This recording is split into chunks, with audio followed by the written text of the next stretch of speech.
하나님의 말씀을 봅니다. 성경은 사무엘상 7장 12절부터 14절 말씀까지 제가 봉독해 드리겠습니다.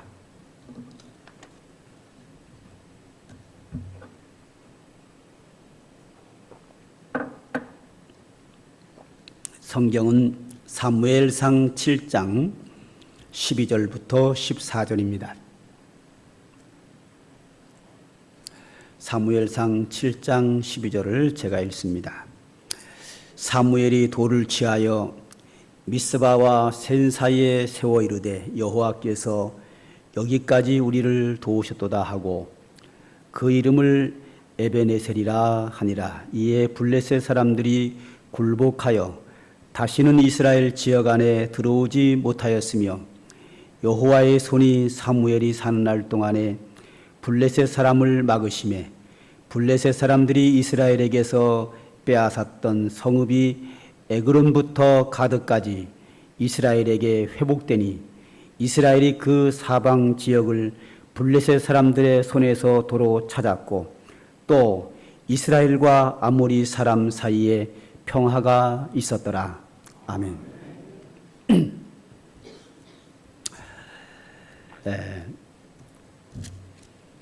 우리가 사무엘 그러면 우리가 다 아는 사람입니다.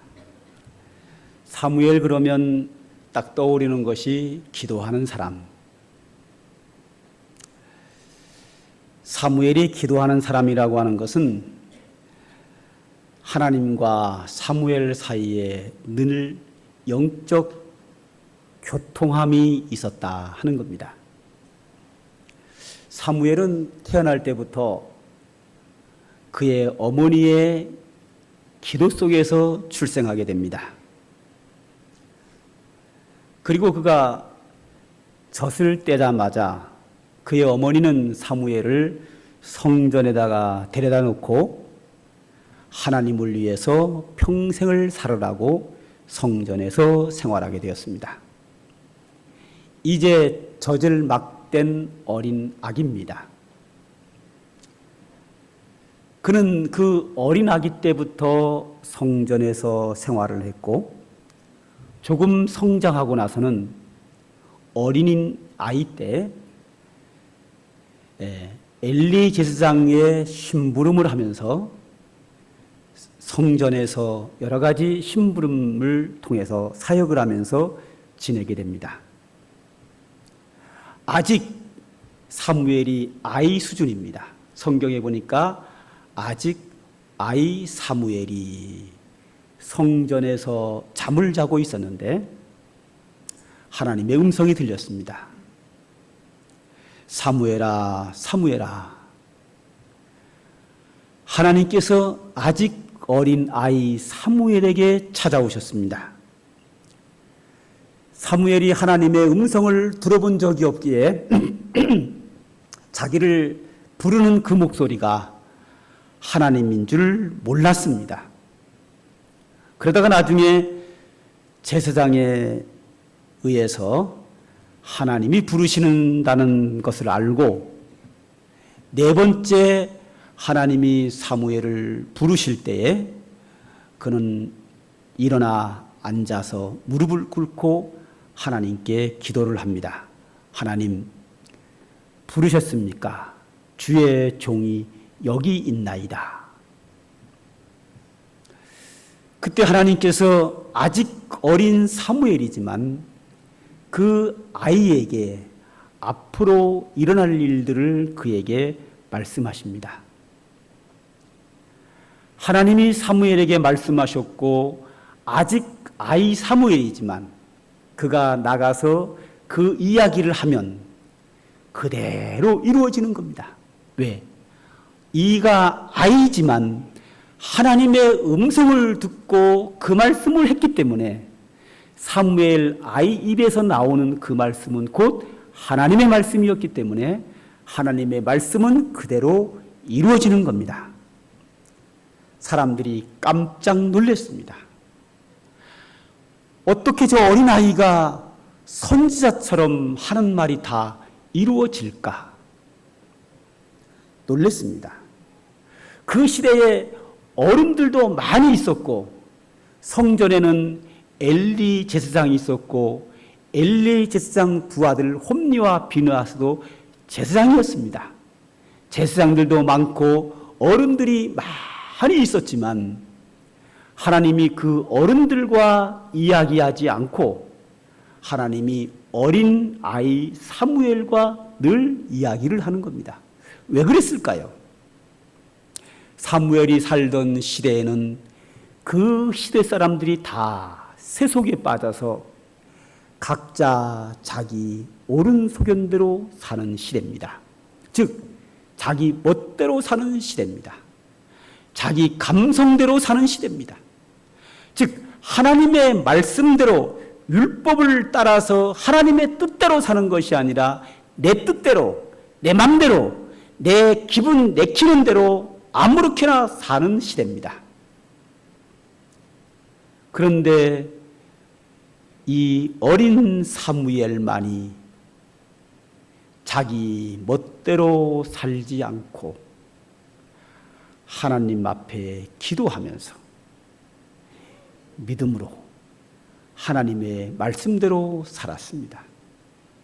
그래서 제사장들과 많은 어른들이 있었지만 그들은 자기들 멋대로 사는 사람들이고 어린아이 사무엘만이 하나님의 뜻에 순종하는 사람이기에 하나님은 이 어린아이 사무엘과만 말씀하셨습니다.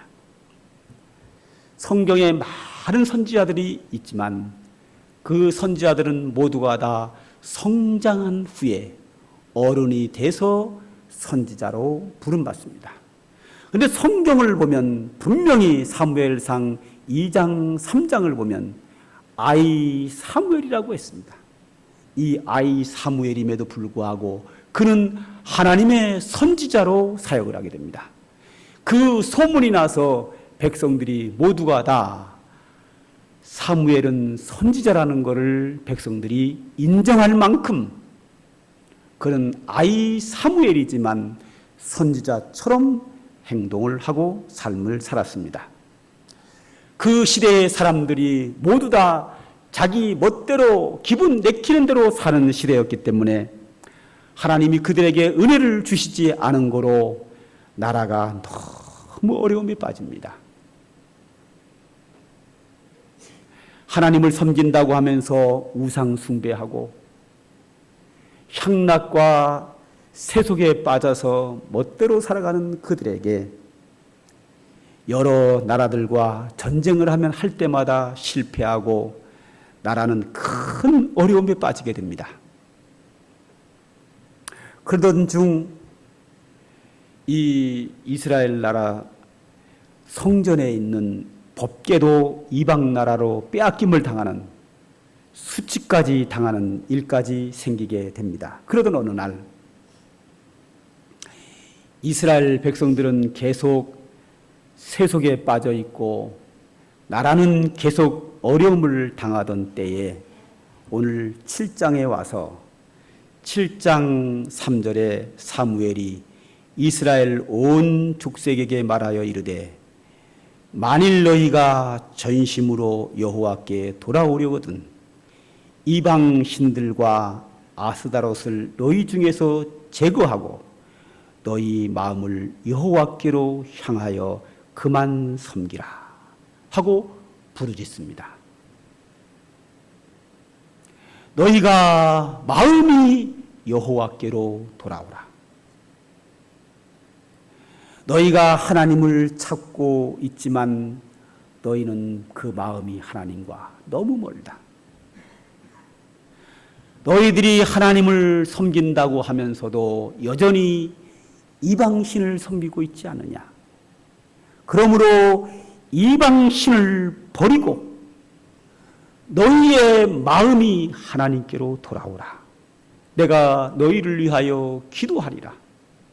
그러니 하나님께로 돌아오고자 하는 마음이 있는 사람은 모두 다 미스바로 모여라 하면서 그 당대의 가장 넓은 광장이 미스바였는데 이 사무엘이 선지자가 되어 미스바 대성회를 이룩합니다.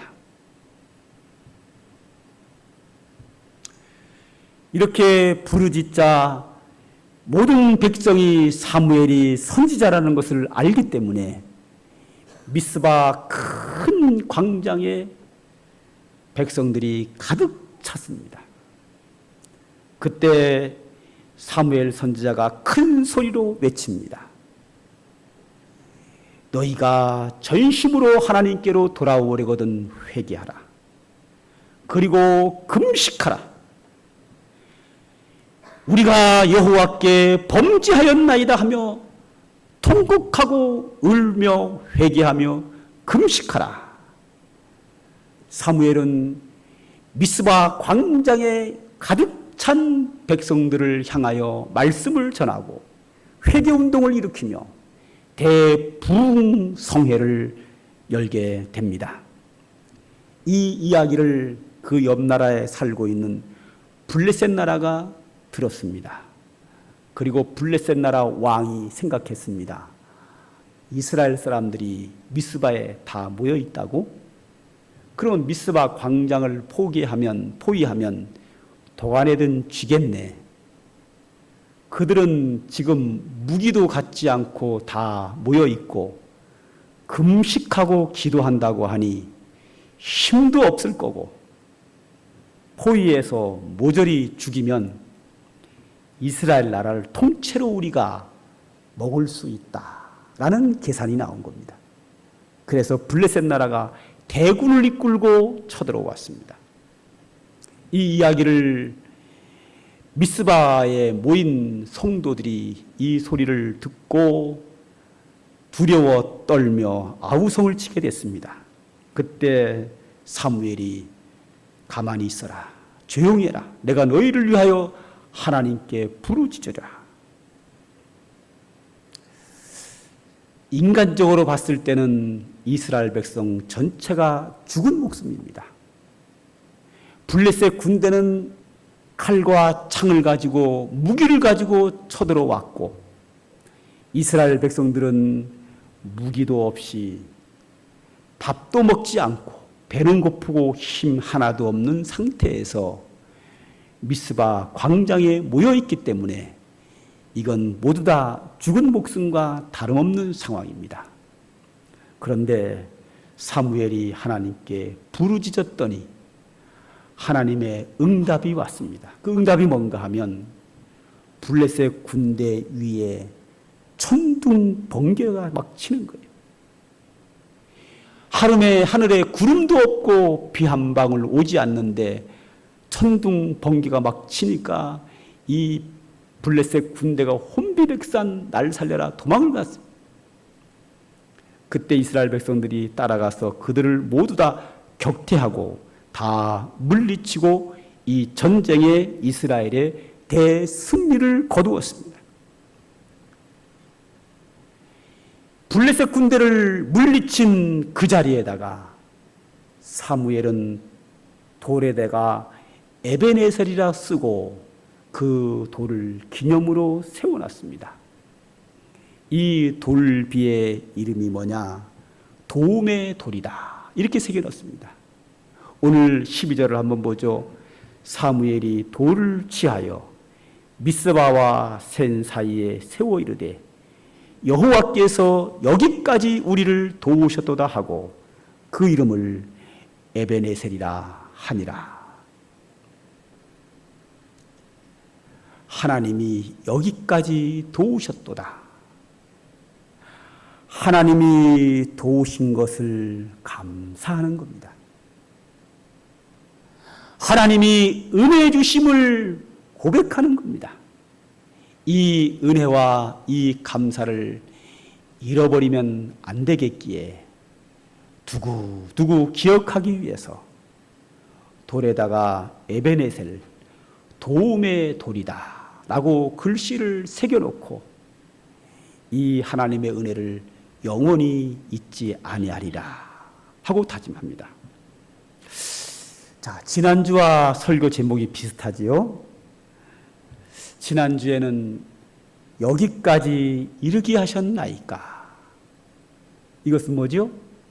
다윗이 자기와 자기 개인의 가정에게 하나님이 주신 은혜를 기억하면서 하나님, 나와 내 집이 무엇이건데 여기까지 이르게 하셨나이까? 즉 다윗이 여기까지 온 것이 하나님의 은혜였습니다. 하나님이 다윗과 다윗 가정 개인에게 주신 은혜를 감사하면서 내와 내 집이 무엇이간데 여기까지 이르게 하셨나이까? 감탄하며 하나님께 감사하는 것이고, 오늘 본문은 여기까지 우리를 도우셨도다. 이것은 사무엘이 자기 개인에게 하나님이 은혜 주신 것을 감사하는 게 아니고 여기까지 우리를 도우셨다다. 이 우리가 누구냐면 이스라엘 백성 전체를 말하는 겁니다. 이스라엘 백성 전체가 미스바에서 다 죽은 목숨과 같았는데 하나님께서 이 전쟁에 승리케 하시고 이 자리에서 블레셋 군대를 다 격퇴하고 이 승리를 하나님이 주셨구나. 여기까지 하나님이 우리를 도우셨도다 하고 기념비를 세운 겁니다. 지난주에 여기까지 이르게 하셨나이다. 이것은 다윗 왕이 자기 개인에 대한 은혜의 감사고, 오늘은 이스라엘 백성 전체에게 여기까지 우리를 도우셨도다. 전체를 향한 사무엘 선지자와의 감사입니다. 자, 다윗이 하나님의 은혜를 감사할 때 그의 평생에 그의 자손 대대로 복을 주신 것처럼 오늘 본문에서도 여기까지 우리를 도우셨도다라고 감사하는 자에게 하나님께서 사무엘 선지자를 평생에 나라를 지켜주시고 평화가 오게 하셨습니다. 한번 볼까요? 자, 12절에는 여기까지 우리를 도우셨도다 하고 에베네셀을 세우고 감사하는 내용이고요. 바로 13절에 이어서 나옵니다. 이에 블레셋 사람들이 굴복하여 다시는 이스라엘 지역 안에 들어오지 못하였으며 여호와의 손이 사무엘이 사는 날 동안에 블레셋 사람을 막아주셨다. 하나님께 감사했더니, 블레셋을 물리친 것을 감사했더니 평생에 블레셋이 쳐들어오지 못하도록 하나님이 막아주셨다. 할렐루야. 감사하는 자에게, 은혜를 길이 기억하는 자에게 주시는 하나님의 축복입니다. 14절을 또 볼까요? 블레셋 사람들이 이스라엘에게서 빼앗았던 성읍이 에그론부터 가드까지 이스라엘에게 회복되니 이스라엘이 그 사방 지역을 블레셋 사람들의 손에서 도로 찾았고 또 이스라엘과 아모리 사람 사이에 평화가 있었더라. 전쟁에 승리케 하신 하나님께 감사했더니 그동안 나라가 엉망이래 가지고 다른 나라에게 빼앗겼던 땅들을 다 회복하고 주변 나라들 사이에 평화가 있었더라. 즉 전쟁이 없었더라. 16절을 또 갈까요? 15절에 사무엘이 사는 날 동안에 이스라엘을 다스렸더라. 17절도 마찬가지입니다. 결국은 뭡니까? 하나님께 감사하는 자에게 평생에 아무 근심, 걱정, 어려움 없이 하나님이 복을 주셔서 편안하게 살았다 하는 겁니다. 하나님은 감사하는 자에게 기쁨으로 더 큰 은혜를 주신다는 것을 우리가 기억해야 합니다. 제가 한 번은 몇 년 전에 감사 절기 때 드린 기억이 납니다. 이 사람과 사람 사이에서 듣기 좋은 말이 많지요. 근데 그 듣기 좋은 말이 때에 따라서는 기분 나쁠 때가 있어요. 예를 들어서 내가 너를 사랑한다 이럴 때 내가 좋아하는 사람이 나를 사랑한다 그러면 기분 되게 좋지요. 그런데 저 배기 싫은 사람 근데 나를 사랑한다 그러면요, 에이 사랑한다는 말이 아주 듣기 안 좋습니다. 또 내가 뭔가를 좀 잘한 게 있을 때 나를 칭찬하면 그 소리가 아주 좋은데 잘한 거 하나도 없는데도 불구하고 칭찬하면 에이 저거 거칠에 인사치레구만 하고 기분이 안 좋아요. 아무리 좋은 말이라도 때에 따라서 기분 좋을 때가 있고 기분 나쁠 때가 있어요. 그러나 감사라는 것은 항상 기분 좋습니다. 나에게 그렇게 피해를 주고 원수 같은 사람이라도요, 나에게 와서 감사합니다. 그러면 뭐라 그러죠? 알긴 안 해. 즉 기분 좋다는 얘기거든요. 감사한다는 거는요, 내가 미워하는 원수라도 기분 좋아요.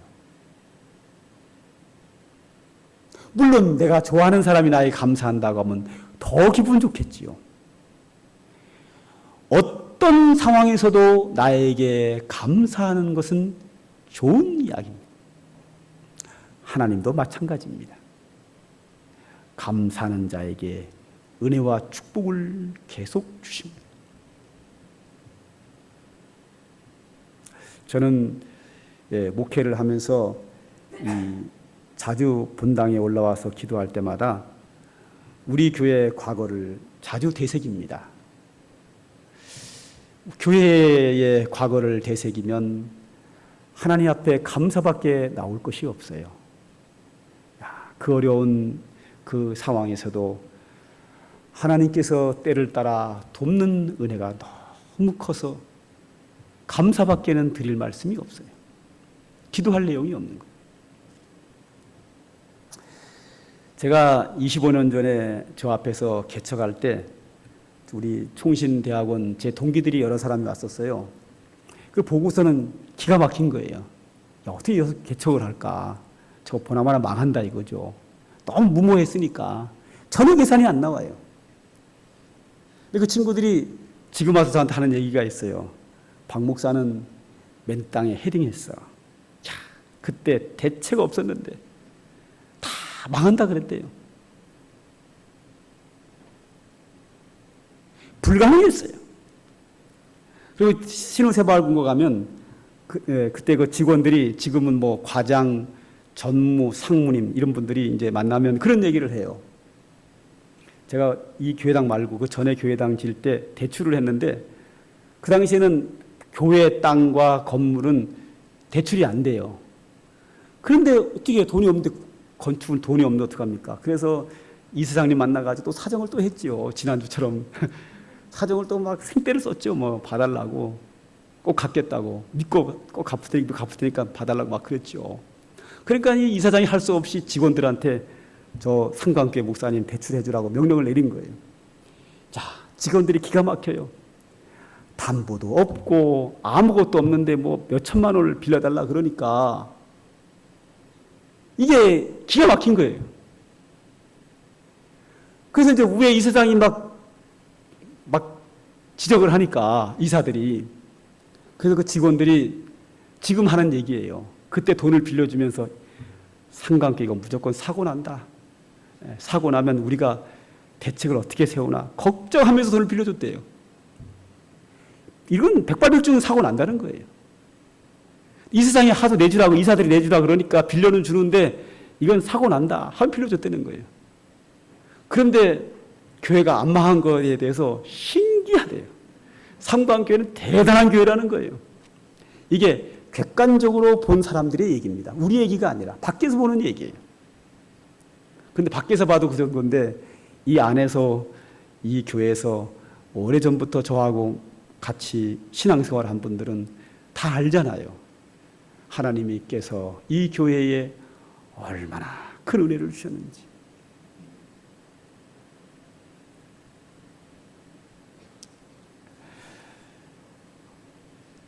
하나님께서 여기까지 우리 교회를 도우셨는데 저는 앞으로도 하나님의 도우심의 손길이 계속되기를 소망합니다.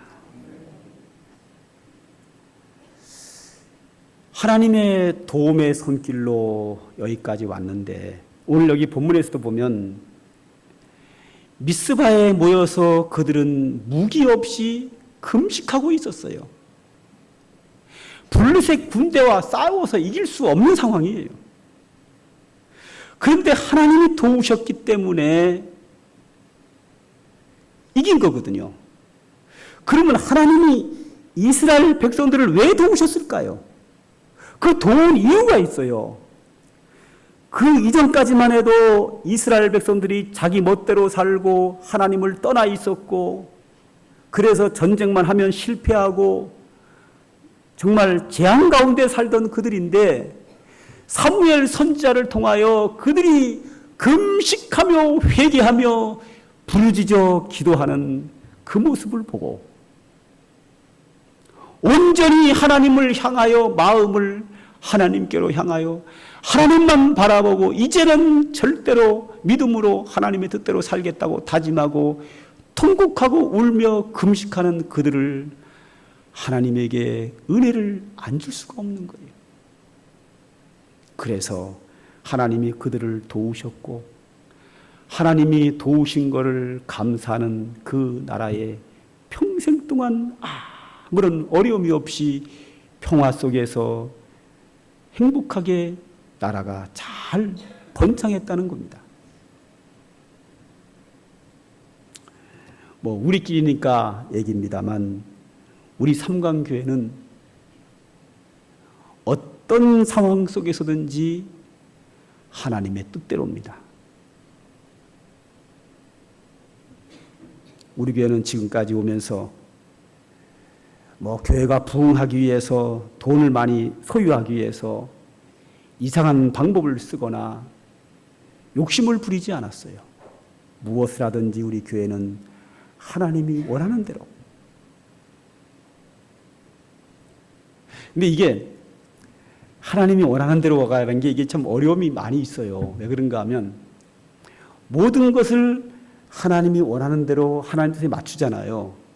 그러면 문제가 생겨요. 어떤 문제가 생기는가 하면 다른 교회에서 신앙생활을 잘못 배운 사람도 우리 교회를 들어오면 적응이 안 돼, 이게.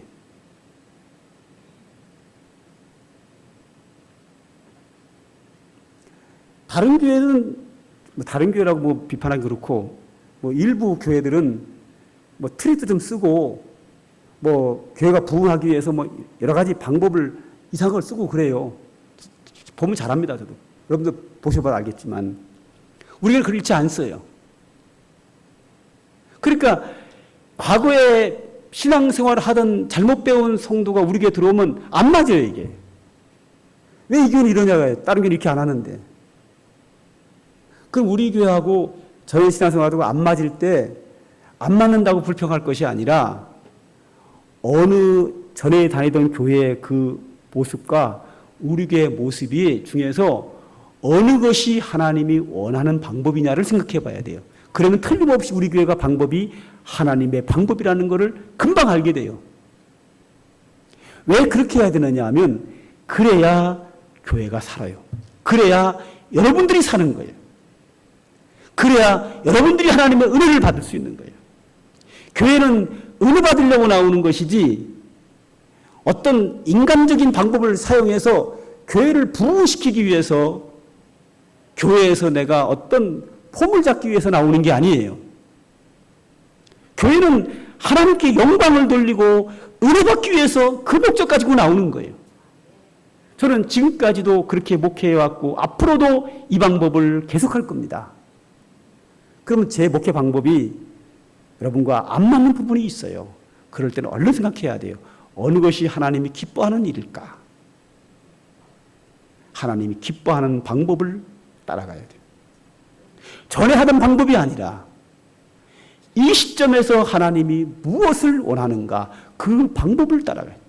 항상 우리의 마음은 하나님을 향해야 되고 하나님이 무엇을 기뻐하는가 주의 뜻이 무엇인가를 찾으면서 그 길이 어려워도 힘들어도 그 방향으로 가야 돼요. 거기에 하나님의 은혜와 축복이 있어요. 거기에 교회가 교회다움의 모습이 있는 거예요. 그런 문제 때문에 우리 교회가 그동안 여러 번 어려움은 있었지만 그 어려움은 하나님이 금방금방 또 해결해 주시고 큰 문제 없이 하나님은 여기까지 우리를 도우셨어요. 저는 앞으로도 하나님께서 이 교회를 계속해서 지켜주시고 우리 모두에게 은혜와 축복으로 풍성하게 베풀어 주실 줄 믿습니다. 저는 이 교회 목회자로서 항상 무엇을 하든지 하나님이 원하시는 뜻이 무엇일까? 성경에서 그 답을 찾아서 저는 그 방법대로 목회해 나갈 것이고 여러분들은 제 목회 사역에 계속 함께 협력한다고 하면 먼 훗날 우리는 고백하게 될 겁니다. 하나님께서 여기까지 우리를 도우셨도다. 이 고백이 우리 모두에게서 나오리라고 믿습니다. 그날을 바라보면서 오늘도 힘차게 믿음으로 승리하는 삼강교회 모든 교우 되시기를 주님의 이름으로 축복합니다. 기도합니다. 하나님 감사합니다. 이 교회를 오늘에 이르기까지 하나님께서 은혜 주셨사오니 감사합니다. 지금까지 은혜 베푸시고 인도하신 하나님께서 이 교회의 앞으로의 모든 과정에도 하나님이 함께 하시고 돌보시고 인도하시고 축복하시는 그 은혜로 하나님의 교회가 힘있게 성장하며 교회로서의 교회다움을 회복하는 은혜를 하나님 베풀어 주시고 축복하여 주시옵소서. 이 삼강교회에 속한 모든 성도들이 온전히 주의 뜻대로 삶으로 말미암아 하나님의 풍성한 축복과 은혜를 누리며 믿음 생활하게 하여 주시고 주의 나라가 임할 때 주님 앞에 잘했다 칭찬하며 하늘의 성도들의 상급이 가득가득히 준비되는 은혜를 입혀 주시옵소서. 예수님의 이름으로 기도하옵나이다. 아멘. 찬송가